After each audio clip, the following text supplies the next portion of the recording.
Welcome back to EOT, and we are farming raw anomalies. And right now we are warping into a Guristas refuge. With the refuge, the first thing you need to be doing is taking out the sentry guns.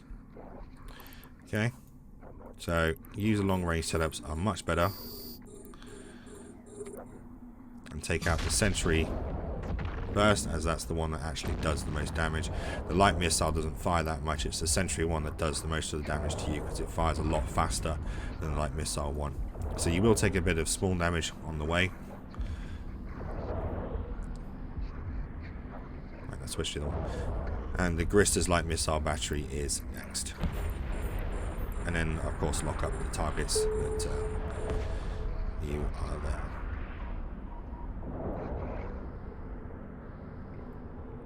I think we've made a bit of a problem with targeting skills there somehow.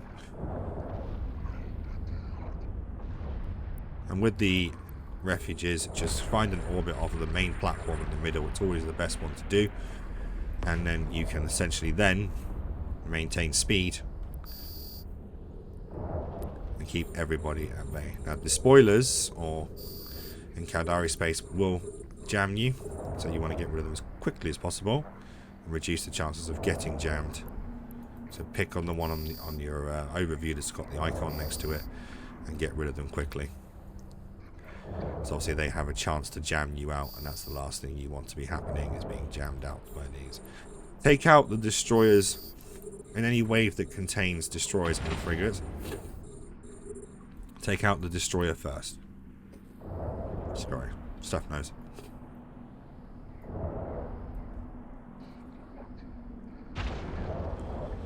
Now the refuges, the faction rats are normally destroyers, so you can get actually fairly lucky with loot, depending on, you know, the thing. So he's been farming sites for about the past 30 minutes whilst we've been making videos, and he's so far gotten 3 of 10 escalations, 4 of 10 escalations.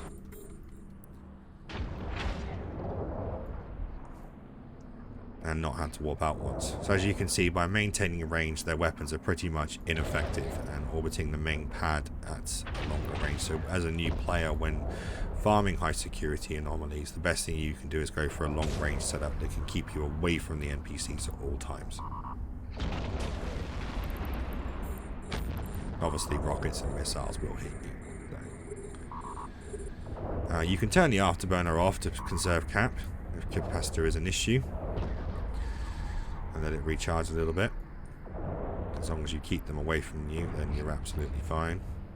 And of course you can always use implants to improve CPU power grid, that sort of thing, as well as what you're doing. So again, now I've got 2 destroyers in this group plus a frigate. Take out the destroyers first, always.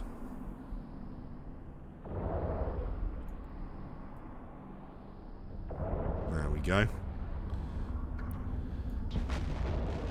As you can see, even moving at a slower speed as he's turned his afterburner off, it's still not an actual issue as such yet.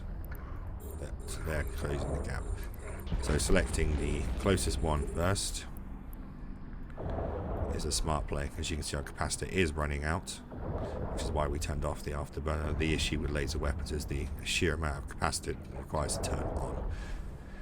Prolonged with this, so there we go. No faction rat and no escalation, so at least I'm pretty sure that wasn't it. Yeah, go on. Nope, nothing. Okay, right. You can loot and salvage if you want. I mean, but it's completely up to you. Thanks for watching. Subscribe.